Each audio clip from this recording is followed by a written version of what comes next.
चारों तरफ से, मतलब एक जगह बैरिकेटिंग नहीं लगाया गया था। आप आज देख रहे हो बैरिकेड्स, कल नहीं थे ये। उस तरफ से आ रहे थे, इस तरफ से, इस तरफ से, इस तरफ से, और इक्वल फोर्स में लोग आ रहे थे। और हमारा दुकान चौराहे पे है, पूरा चारों तरफ का फोर्स हमारे दुकान की ओर लोग लगा रहे थे। मैं अभी बाहर आऊंगा, दिखाऊंगा। ये ढलान है, अगर इधर से भीड़ आएगी और भीड़ अगर बढ़ेगी तो अपने आप वो तेजी से बढ़ेगी। इधर से भीड़ कह रहे हैं आ रही थी, यहाँ पे भीड़ थी, पूरा इलाका पैक था। सुबह के 10-11 बजे तक दुर्भाग्य से ये बातें बताई नहीं गई, इस बातों को छिपाया गया। एक नंबर आकर बता दिया गया। हमेशा हादसों में जान पहले व्यक्ति की हो जाती है, उसके बाद प्रशासन के लिए, सरकार के लिए वो सिर्फ संख्या मात्र होते हैं। मृतकों की संख्या बढ़ के 20 हुई। लोग मेरे से पूछ रहे हैं, मैं जिनको बोल रही थी कि शांत हो जाओ, शांत हो जाओ, पुलिस आ रही है, फोर्स आ रहा है, वो 1 घंटे बाद, 2 घंटे बाद मेरे से पूछ रहे हैं, दी ऐसे ही रहेगा, दी ठीक नहीं होगा, अब हम लोग ऐसे ही रहेंगे। मेरे पास कोई आंसर नहीं था। मैं बोल रही हूँ शांत शांत वहीं रहो, नहीं तो दब के मर जाओगे, तो पानी दे दीजिए, हम यहीं पे रह रहे हैं। और मेरे पास पानी खत्म हो गया था। मैं फिर गंगा जल, मेरे पास जो लोग अपना सामान रखे थे उसमें से गंगा जल मैं दे रही थी लोगों को, और जहां तक नहीं जा पा रहा था उनके हाथ तक मैं ऐसे फेंक रही थी, वो अपना हाथ चाट रहे थे। कल्पना कीजिए क्या स्थिति रही होगी। और लोग मेरे से पूछ रहे हैं कि आप कुछ हेल्प कर दो ना, आप कुछ दे दो ना, हम कुछ खा ले। मेरा बच्चा भूखा है, मुझे उसको दूध पिलाना है, मुझे सांस नहीं आ रही है। मैं इससे ज्यादा हेल्पलेस कभी फील नहीं करी हूँ। मुझे लगता था मैं बहुत स्ट्रांग हूँ, कल फील हुआ कि उतना काफी नहीं है। आपने बहुत बहादुरी का काम किया है, आपने लोगों की जान बचाई है, आपने लोगों की मदद की है। जब कोई नहीं था, जब सब नदारत थे यहाँ से, तब ये बच्ची थी, इसके दोस्त थे, ये एक दुकान थी जो लोगों का इतना छोटा सा प्रेमाइसिस है। आप बाहर की कल्पना अंदाजा नहीं लगा सकते इस छोटे से प्रेमाइसिस में। जब आप सोचो कि मैं जब रिपोर्टर के तौर पर रिपोर्टिंग कर रहा हूँ और मुझे पता चल रहा है कि मेरे जस्ट बगल में यहाँ शव रखे हुए थे, इसके अंदर लोग घुसे हुए थे, विदेशी जो पर्यटक आए हुए थे। ये पूरा आप देखेंगे यहाँ पे पूरे मलबे का ढेर है, और लोग अंदर अंदर तक घुस के आ रहे थे, चीख रहे थे, चिल्ला रहे थे। सब कुछ टूटा हुआ। ये व्हील चेयर कहाँ से आई? एक अपंग महिला थी, उनकी थी, और उनको आज हम लोग सुबह हॉस्पिटल पहुंचाए हैं। वो उनका ही छूट गया यहाँ पे, उनके दोनों घुटने नहीं काम कर रहे थे। कितने बजे तक सब कुछ यहाँ से जितने घायल थे या जितने मृतक थे उनको ले जाए? 2 बजे, दोपहर 2 बजे तक। दोपहर 2 बजे? दोपहर हो गया था 2 बजे तक। 1:30 बजे, 1:30 या 28 पे यहाँ से लाशें उठवाई गई हैं, और वो वैसे ही पड़े हुए थे। कितने घंटे से? 12 घंटे हो गए थे। सुबह मरे हैं लोग, सुबह मरे हैं 7 बजे, 7 साढ़े 7 बजे की लोगों की डेथ हो चुकी है, एंड वो ले गई है 1:30 बजे।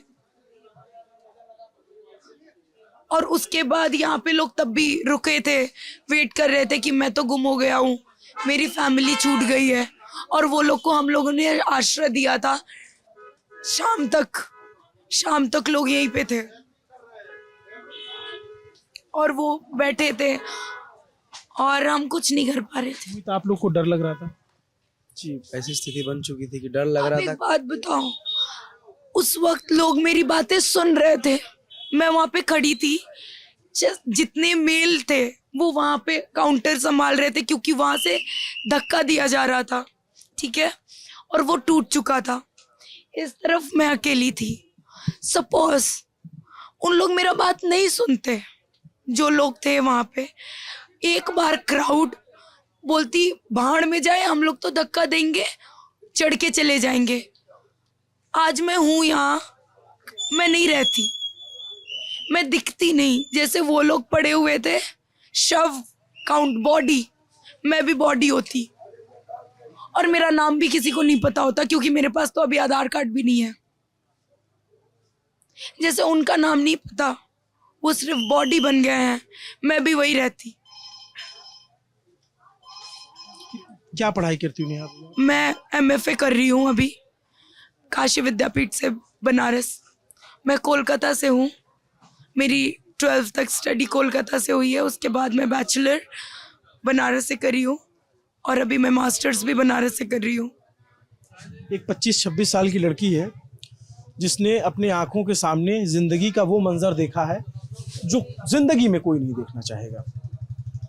और ना सिर्फ उसने देखा है, झेला है, मजबूती से उसका सामना किया है, लोगों की जान बचाई है, इस छोटे से प्रेमाइसिस के अंदर लोगों को खींच के लाया है। मैं जब ये बता रहा हूँ तो मतलब कई बार अनफॉर्चुनेटली हम सबको नहीं बचा पाए, हम नहीं बचा पाए सबको। मैंने जिसको टाना वो हमारे सामने, मतलब मोहित ने एक आंटी का, मतलब दादी थी, उनको उठाया था और रखा था, वो हमारे सामने मरी, हम कुछ नहीं कर पाए।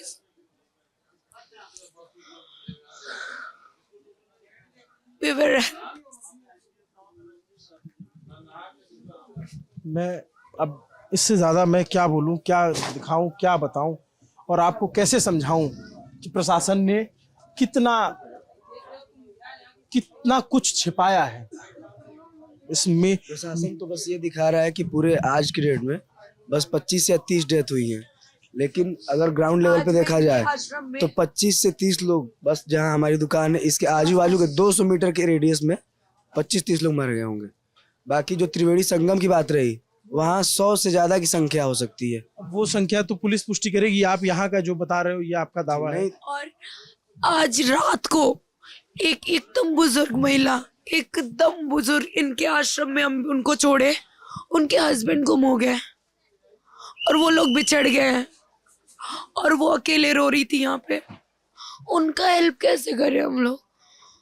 फिर मैंने इनके पास भेजा, वो वहाँ पे बगल में, वो बोल रही हम खाना नहीं खाएंगे, मेरे मतलब हस्बैंड गुम हो गए हैं, उनको ढूंढ दो। तो फिर इन लोग लेकर गए साथ में। यहाँ बहुत अजीब लोग हैं, they are heartless, they don't know. ये लोग बहुत क्रूर हैं। नेहा ओझा जब आपको ये सब बता रही है तो वो बिलख रही है और मुझे नहीं समझ में आता कि मैं रिपोर्टर के तौर पे कैसे रिएक्ट करूं या क्या बोलूं। मतलब किसको कहूं, किसको। यहाँ लोग जो खड़े हैं वो सब रो रहे हैं इसको सुनते हुए। मतलब क्या ये प्रदेश के मुख्यमंत्री हैं, उन तक ये चीजें पहुंची हैं? जो देश के प्रधानमंत्री हैं, इतना बड़ा आयोजन है जिसका देश दुनिया में चर्चा है, एक कोने में ये इतनी बड़ी घटना हुई है, इसको कितनी आसानी से छिपाया गया, कितनी आसानी से दबाया गया। सवाल हादसे का नहीं है, हादसा हुआ, भीड़ बढ़ी, उस पे सवाल है कि वो कैसे नहीं हुआ, कैसे उसको रोका जा सकता था। आप दावा कर रहे हो कि 8 करोड़ 10 करोड़ लोग आएंगे, आप उसका प्रबंधन तो देखो कैसे है। और हादसा होता है एक बार, चलिए कि हादसा हुआ, पहले तो होना नहीं चाहिए था, उसको आप 24 घंटे तक छिपाए रह गए। रात के 12 बजे अगर मैं नहीं पहुंचता, नेहा जब मैं आया तो पहला गुस्सा नेहा का मेरे ऊपर फूटा है कि आप कहां थे, इतनी देर से आप कहां थे, आप क्यों नहीं आए यहाँ पे? हमें नहीं पता था साहब, क्योंकि इस प्रशासन ने छिपाया, नहीं बताया किसी ने। हो सकता है कि बहुत सारे अधिकारियों को तो ये रिपोर्ट देखने के बाद पता चले कि ऐसा भी कुछ हुआ है। बाहर की जो तस्वीरें हैं और जो ये बच्ची बता रही है, ये लोग यहाँ पे है, इनकी आंखों में आंसू भरे हुए हैं। जब मोहित और नेहा के पास हम आए ना, ये घबराए हुए थे, पूरे घबराए हुए थे। मतलब लग ही नहीं रहा था कि ये लाइव में हैं, बिल्कुल लिटरली। मतलब ये होश में ही नहीं थे बच्चे दोनों। इनसे पूछो, हमने इतनी बार इनसे पूछा कि हम क्या हेल्प कर सकते हैं आपकी, क्या। अब कैश तो हम लेके कहीं से आ नहीं सकते इनके साथ। इन्होंने गेट बनवाया, हमारा गेट तोड़ दिया। जो बच्ची कुछ थी थोड़ी बहुत, उसके बाद हमने बहुत लोगों को अंदर भी बचाया, छोटे छोटे बच्चों को। इतने छोटे छोटे बच्चे हैं, मतलब मैं वर्ड्स है ही नहीं मेरे पास बताने के लिए, लिटरली वर्ड्स। गोदी में उठा के अंदर लेके जा रहे थे, हमको ये डर लग रहा था कि हमारी जान ना चले जाए। और आप सोचिए कि कल्पना कीजिए कि ये लोग जान बचा रहे थे लोगों की, और इस भगदड़ में कुछ लोग ऐसे थे जो इनके कैश काउंटर से पैसे चोरी कर रहे थे। ये कहाँ की मानवता है, कहाँ का इंसानियत है?